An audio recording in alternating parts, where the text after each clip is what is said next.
Guys, and welcome back to MNUFC TV. I'm going to get into the instant match reaction to Orlando City 1, Minnesota United 1. Um, the first half, or not even only the first half, but the entire game were really dominated.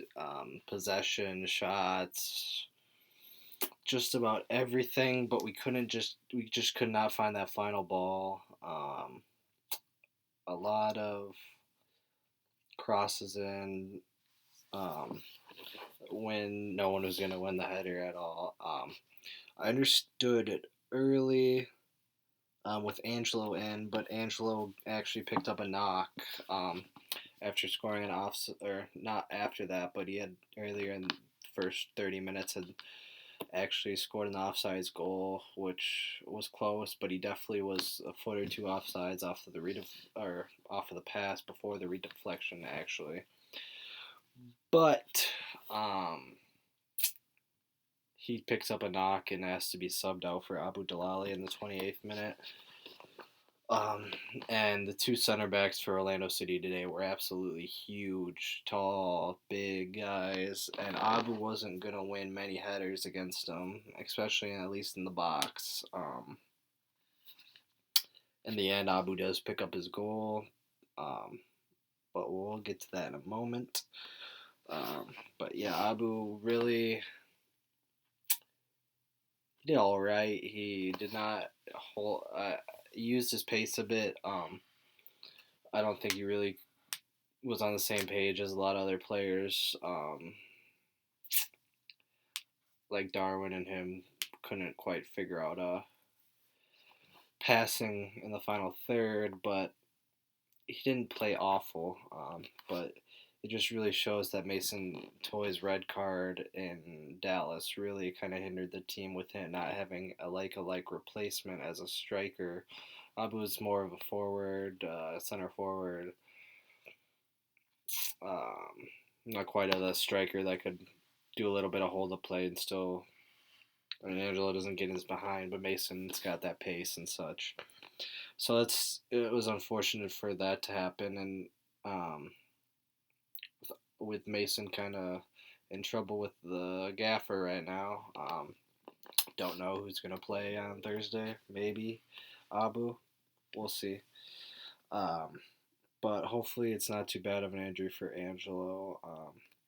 But we had a really good first half. Like, we had a lot of really good chances and really should have been 3-0 up at halftime. Greg Goose picked up a yellow card, unfortunately, in the 32nd minute. I thought he did stomp on the foot, a little bit harsh, being his second foul, I think it was. But it happens, so picks that up and we go into halftime at 0-0. But really, at halftime, we knew we were the better team and we should have had some goals. Even Ethan Finley hitting the crossbar early in the first 10 minutes of the game, we really should have found a goal in the first half, but unfortunately we didn't. They make a sub for Rubinho. It was one of their midfielders who's breaking up the play. They made a sub right away. But they came out of the second half a little bit better. Orlando did. We couldn't quite get a hold on the game. But we were still getting chances and still producing chances. We just weren't playing as well. It seemed like a lot of passes weren't clicking. A little bit of back and forth. We're handling them well defensively. They really didn't get too many opportunities tonight. Besides the penalty later on, and well, really twice almost. But anyway, Robin Lloyd gets subbed on for Kevin Molino in the 59th minute. And Molino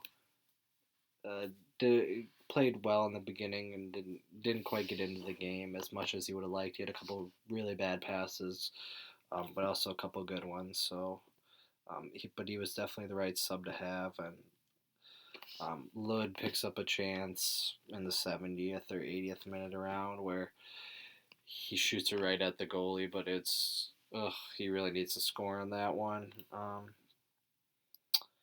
Chase Gasper also picked up a yellow card in the 63rd minute. I was kind of Chase likes to go into these rash challenges where he wins the ball, but it's really clumsy, and I love him to death. He's a great back, but some of those rash challenges you're gonna pick up yellows when you're both the players. It looks nasty, so unfortunately he picked up a yellow there.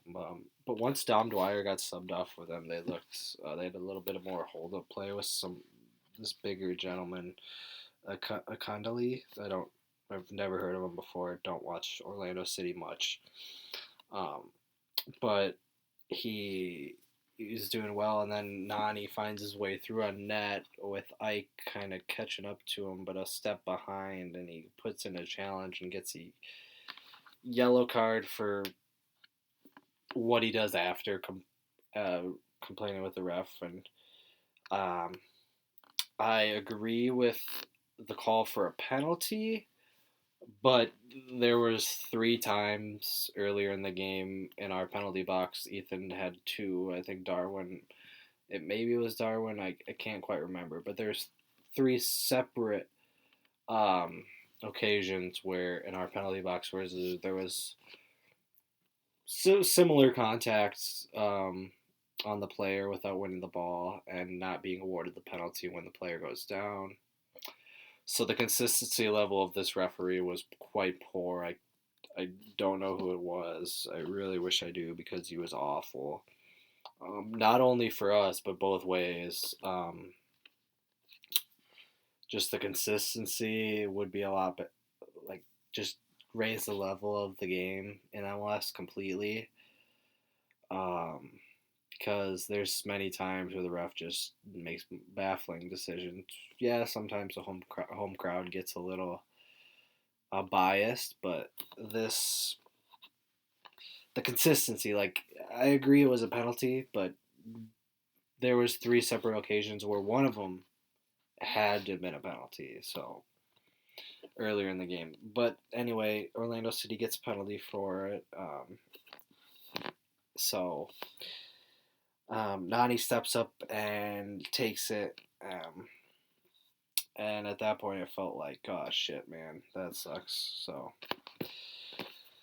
but then in the 77th minute, Ibarra gets subbed on for Finley, and Ibarra came on and changed the game. I'd say he opened that outlet up on the right a little bit. He was able to get those balls from Montier and get the ball down the field quicker. I'd say had a good shift tonight for the 20 minutes he was on, maybe. So played well. And then towards the end, right after about we're creating opportunities right up until the end, and then about 92nd minute, we have a long throw in on the right side of the pitch, and Montier just throws it up, and it's clumsy. It bounces around and lands to Abu, and Abu hits it, and it bounces off the turf and into the back of the net, and it was crazy. It was a garbage goal, completely garbage goal, but we'll take it completely to get the point. But after that, we score the goal, and it was great and whatnot because ball doesn't lie. The ref may, but ball doesn't lie. So we weren't gonna get out of there with any points because we're quite clearly the better team tonight. But we're just gonna get that final ball, but Abu scores, and like I said, he didn't have the best game, but he ends up finding his goal, and I mean maybe that sparks something, but.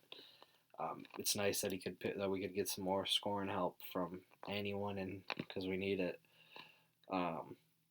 But shortly after that, they actually go down on the pitch right away and get into the box and have a really good opportunity to score, hit it up, and Chase's hands are at his side, but I felt like he kind of moved towards it and hit it. Felt like it probably was a penalty.